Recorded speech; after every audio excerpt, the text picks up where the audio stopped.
जीवन में कुछ चीजें रहस्यमयी होती है। जब हमारे साथ घटती है उस वक्त शायद हम ना जान पाए, पर कभी ना कभी अनमोल रिश्तों के वो ना बदलने वाले संस्कारों का पारंपरिक स्पर्श जब हमें छू जाता है तो आंखें नम हो जाती हैं। हाय फ्रेंड्स, मैं बिरंची दास अपने YouTube channel BK the storyteller पर आप सभी का स्वागत करता हूं। अनमोल रिश्तों को बयां करती हुई आज की कहानी। घर में सिर्फ 3 लोग, ससुर, पति और बहू। सासू मां की देहांत 1 साल पहले हो चुकी थी। बहू एक गवर्नमेंट जॉब करती थी और बेटे का खुद का कारोबार था। पिछले कुछ दिनों से बहू के साथ एक विचित्र बात हो रही थी। बहू जब जल्दी जल्दी घर का काम निपटाकर ऑफिस के लिए निकलती, ठीक उसी वक्त ससुर उसे आवाज देते और कहते, बहू मेरा चश्मा साफ करके मुझे देती जा। हर रोज ऑफिस के लिए निकलते समय बहू के साथ यही हो रहा था। घर का काम और ऑफिस के लिए देर होने के कारण कभी कभी बहू मन ही मन गुस्सा हो जाती थी, पर अपने ससुर को कुछ बोल नहीं पाती थी। जब बहू अपने ससुर के इस आदत से पूरी तरह चिढ़ गई तो उसने सारा कहानी अपने पति को बताई। पति को भी अपने पिता के इस व्यवहार पर बड़ा आश्चर्य हुआ, लेकिन उसने भी अपने पिता से कुछ नहीं कहा, परंतु अपनी पत्नी को सलाह दी कि तुम सुबह उठते ही पिताजी की चश्मा साफ करके उनके कमरे में रख दो, फिर यह प्रॉब्लम खत्म हो जाएगा। अगले ही दिन बहू ने ऐसा ही किया।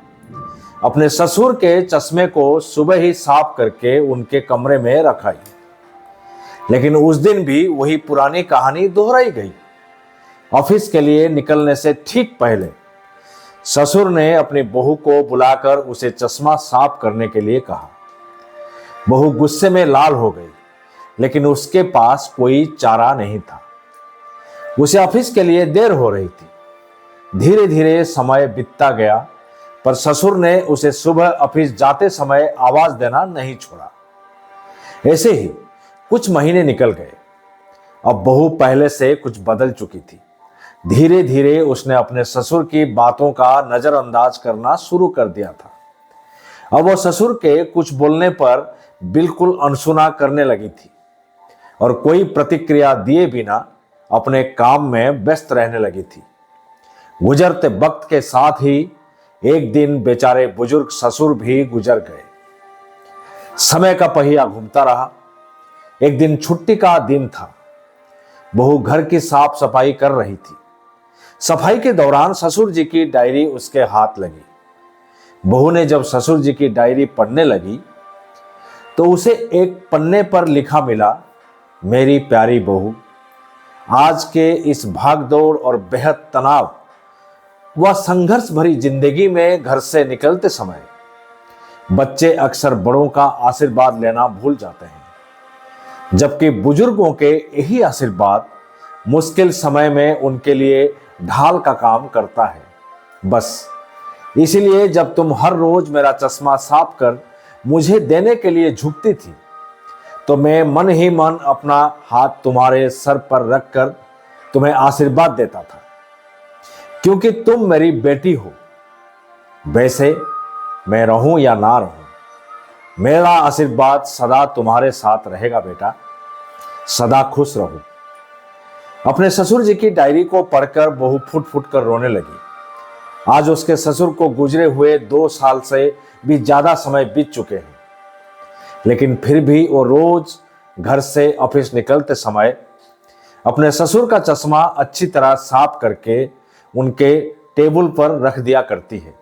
उसे पता है ससुर जी जहां भी हैं वहीं से उसे आशीर्वाद जरूर दे रहे होंगे। दोस्तों, हम जीवन में रिश्तों का महत्व महसूस नहीं कर पाते, चाहे वो कैसा भी हो, किसी से भी हो, और जब तक महसूस करते हैं तब तक वो हमसे बहुत दूर जा चुका होता है। प्रत्येक रिश्तों की अहमियत और उनका भावनात्मक कद्र बेहद जरूरी है, अन्यथा ये जीवन व्यर्थ है। दोस्तों, ये कहानी आपको कैसी लगी जरूर कमेंट करके बताएं। फिर वही बात जो मैं अक्सर कहता हूं, आप जैसा कोई नहीं, आप किसी से कम नहीं। अगर खुद पर है भरोसा तो जरूर पूरी होगी मन की आशा। अगले हफ्ते मेरे साथ आप सुन सकते हैं फिर एक नई कहानी। तब तक स्वस्थ रहें और मस्त रहें। धन्यवाद।